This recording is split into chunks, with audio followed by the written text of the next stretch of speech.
Bienvenue à tous pour une nouvelle vidéo. À la veille d'un match crucial de la 6e journée de Liga entre le Real Madrid et le RCD Espagnol, prévu demain après-midi au Santiago Bernabéu, je vous dévoile la liste des convoqués par Xavi Alonso pour cette affiche qui s'annonce palpitante. Chers madridistas, avant de plonger dans les détails, n'oubliez pas de vous abonner à la chaîne, de laisser un like et d'activer la clochette pour ne manquer aucune de nos analyses exclusives sur le Real Madrid. Ce match contre l'Espagnol promet d'être un véritable test pour les Merengues et les nouveautés dans la convocation ne font qu'ajouter à l'excitation. Allons-y. La liste des convoqués, des retours et des absences marquantes. Voici la liste officielle des joueurs convoqués par Xavi Alonso pour affronter le RCD Espagnol. Gardien, Thibaut Courtois, André Lunin, Sergio Mestre. Défenseurs, Dani Carvajal et des Militao, David Alaba, Raúl Asensio, Álvaro Carrà, Fran Garcia, David Jiménez. Milieu, Jude Bellingham, Eduardo Camavinga, Federico Valverde, Aurélien Tchouaméni, Arda Güler, Dani Ceballos.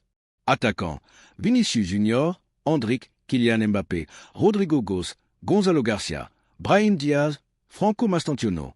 Plusieurs éléments sont à noter dans cette liste. Tout d'abord, la présence de David Jiménez, jeune latéral droit de la Castilla, qui avait déjà été convoqué la saison dernière sous Carlo Ancelotti. Ce choix témoigne de la confiance accordée aux jeunes talents de la Fabrica, mais il surprend par l'absence de Lucas Fortea, un autre latéral prometteur.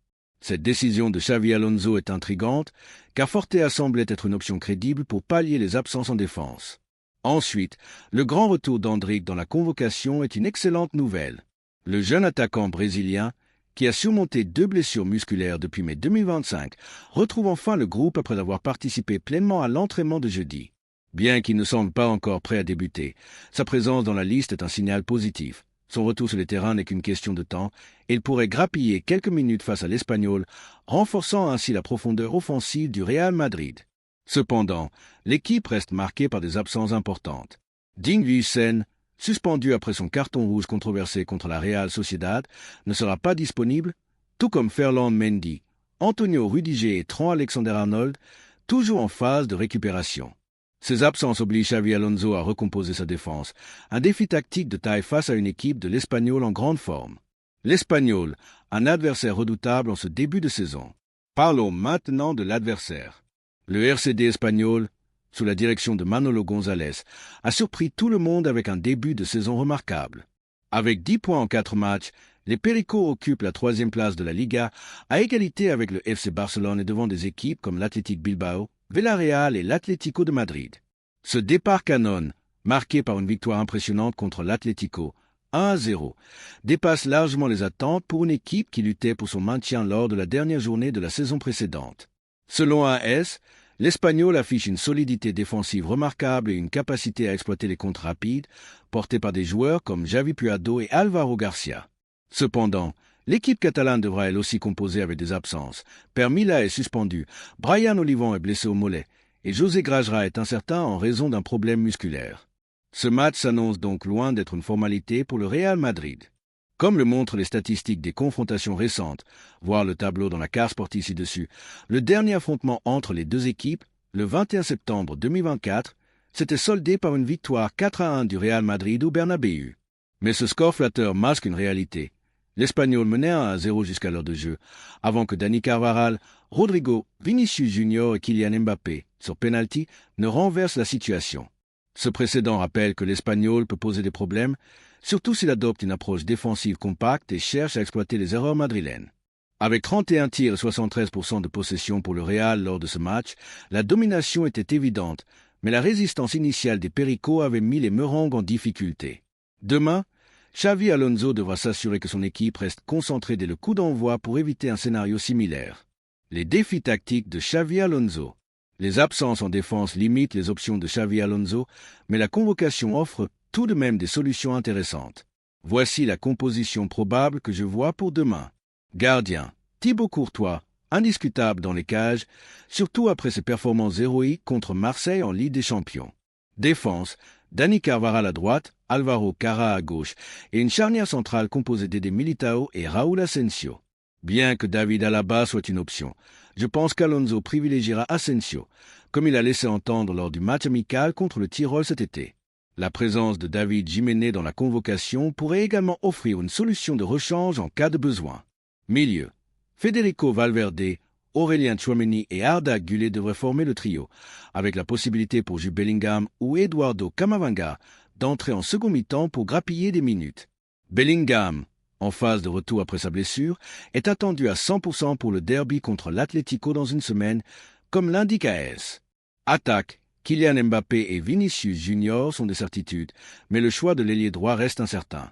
Rodrigo, qui n'a pas débuté contre Marseille, pourrait être préféré, mais Franco Mastantuono et Brahim Diaz sont également des options crédibles. La polyvalence de Gonzalo Garcia et le retour d'Andrikov a Alonso une profondeur offensive appréciable. Le seul véritable point d'interrogation concerne l'ailier droit. Xavi Alonso semble hésiter entre Rodrigo, Mastantuono et Brahim, chacun apportant un style différent. Rodrigo pour son explosivité, Mastantuono pour sa créativité et Brahim pour sa capacité à combiner dans les petits espaces. Selon Marca, Alonso pourrait opter pour Rodrigo pour équilibrer l'attaque, surtout après son but décisif contre l'Espagnol l'an dernier. Cependant, la gestion des rotations sera cruciale, car le calendrier s'intensifie avec le derby contre l'Atlético le 27 septembre. Un match à ne pas sous-estimer. Ce match contre l'Espagnol est loin d'être gagné d'avance. Bien que le Real Madrid joue à domicile, l'équipe arrive avec des blessures et une polémique arbitrale qui pèse sur le moral. La victoire épique contre la Real Sociedad, malgré l'expulsion injuste de Digne Hussein, a montré la résilience des Merengues, mais elle a aussi coûté beaucoup d'énergie. Avant le carton rouge à Anoeta, le Real dominait avec 68% de possession et 12 tirs, selon SofaScore, et semblait en route pour une victoire confortable. L'Espagnol, avec son début de saison impressionnant, pourrait profiter des failles défensives madrilènes pour créer la surprise. Cependant, le retour progressif de joueurs comme Bellingham, Camavinga et Endrick, combiné à la forme étincelante de Mbappé, 50 buts en 64 matchs avec le Real, donne à Alonso les armes pour imposer son jeu. Une dynamique à maintenir.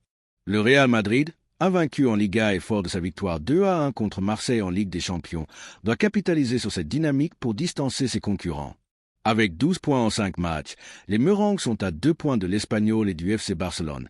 Et une victoire demain pourrait leur permettre de prendre la tête du classement, en attendant les résultats des autres matchs.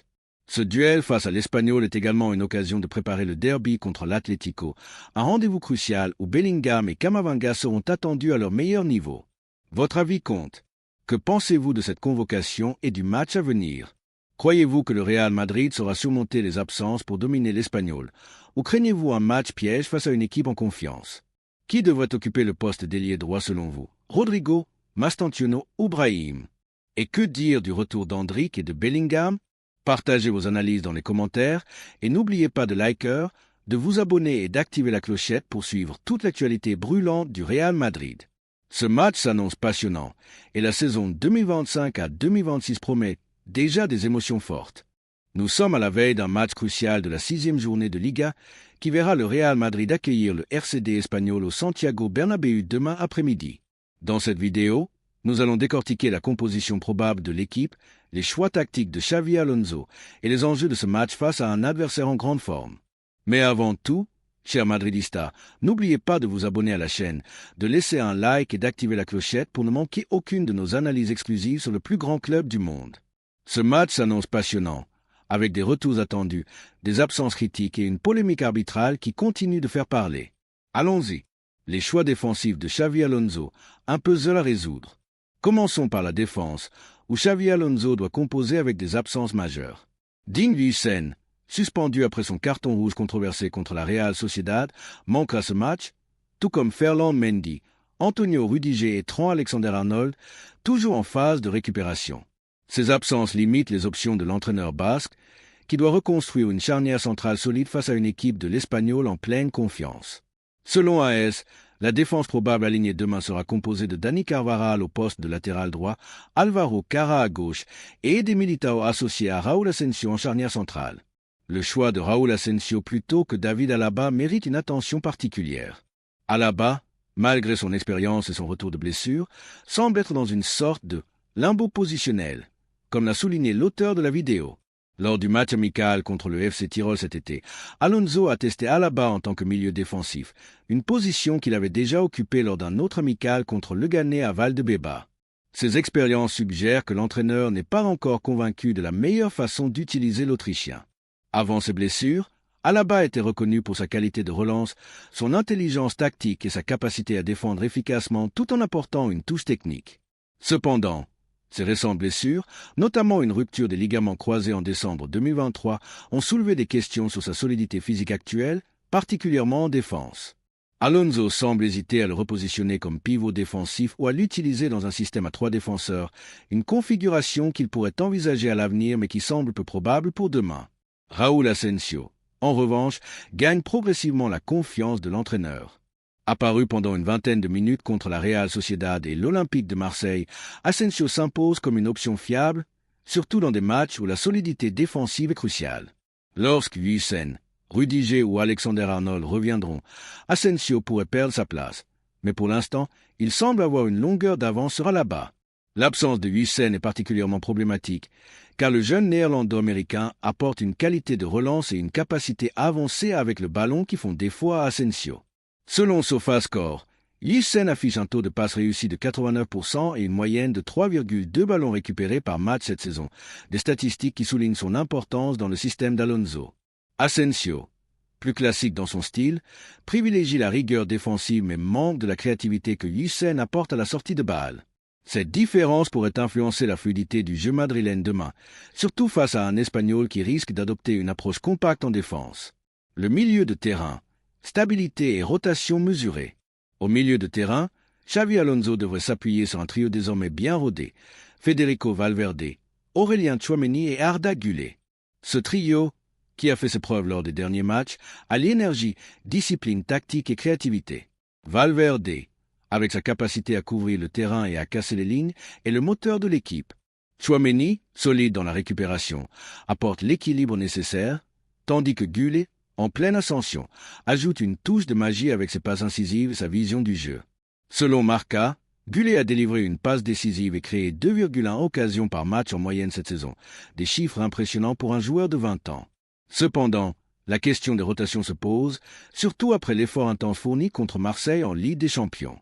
Jude Bellingham et Eduardo Camavinga, récemment revenus de blessure, figurent dans la convocation et pourraient grappiller des minutes en seconde mi-temps, comme l'indique AS.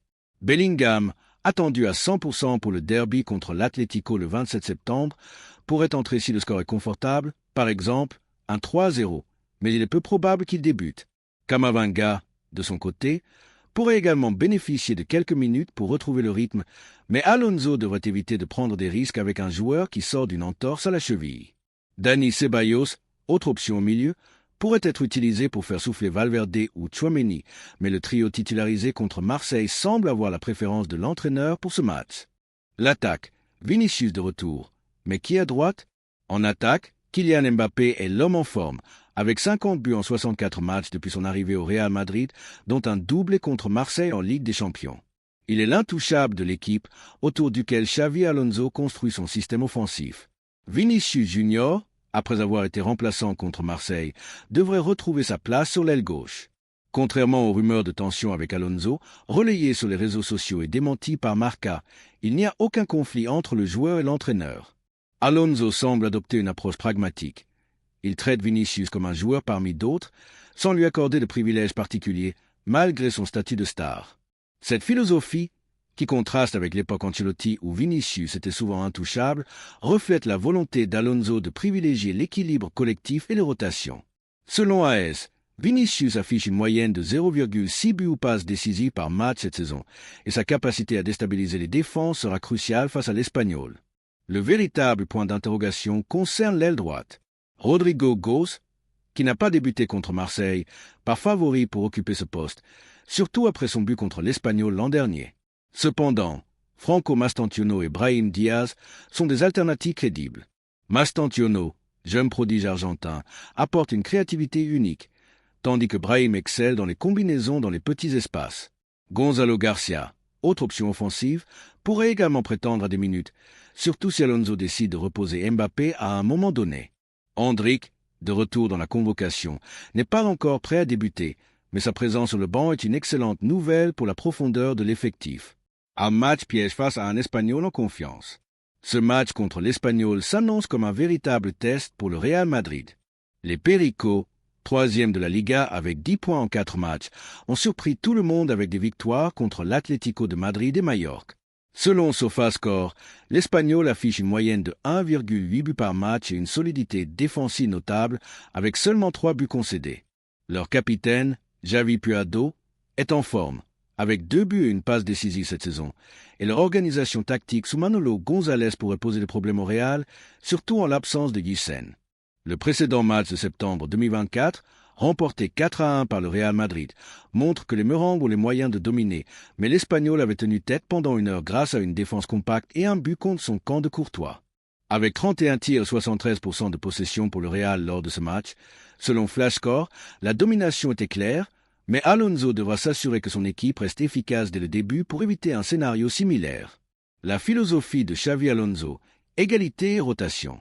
Un point central de cette analyse concerne la gestion de l'effectif par Xavi Alonso. Contrairement à Carlo Ancelotti, qui s'appuyait sur un 11 type avec des joueurs comme Vinicius ou Modric comme intouchables, Alonso adopte une approche plus égalitaire. Mbappé, en raison de sa forme exceptionnelle, 50 buts en 64 matchs, est le seul joueur à bénéficier d'un statut particulier, mais même lui pourrait être mis au repos à l'avenir, notamment avec le retour d'Endrick et la montée en puissance de Gonzalo Garcia.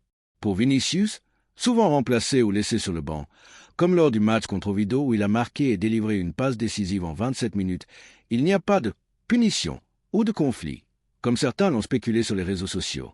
Alonso semble simplement vouloir instaurer une culture où aucun joueur n'est au-dessus de l'équipe, une philosophie qui vise à maximiser la fraîcheur physique et la compétitivité dans un calendrier chargé. Un match charnière avant le derby. Ce match contre l'Espagnol est une étape importante avant le derby contre l'Atlético de Madrid le 27 septembre, un rendez-vous clé pour tester les ambitions du Real Madrid cette saison. Avec 12 points en 5 matchs, les Merengues peuvent prendre la tête de la Liga en cas de victoire, surtout si le FC Barcelone, qui affronte Villarreal, trébuche. La gestion des retours de Bellingham et Camavinga sera cruciale pour préparer ce choc, tout comme la capacité d'Alonso à tirer le meilleur d'une défense affaiblie. Ce match est également une occasion de répondre à la polémique arbitrale autour de Yücen, en montrant sur le terrain que le Real Madrid reste uni et déterminé face à l'adversité. Votre avis compte. Que pensez-vous de la composition probable et des choix de Xavi Alonso? Raúl Asensio est-il la meilleure option pour remplacer Yücen, ou Alonso devrait-il tenter Alaba en défense ou au milieu? Qui devrait occuper l'aile droite, Rodrigo, Mastantuono ou Brahim? Et croyez-vous que le Real Madrid saura surmonter l'Espagnol, ou ce match pourrait-il être un piège? Partagez vos analyses dans les commentaires, et n'oubliez pas de liker, de vous abonner et d'activer la clochette pour suivre toute l'actualité du Real Madrid. Ce match s'annonce intense, et la saison 2025 à 2026 promet déjà des moments inoubliables.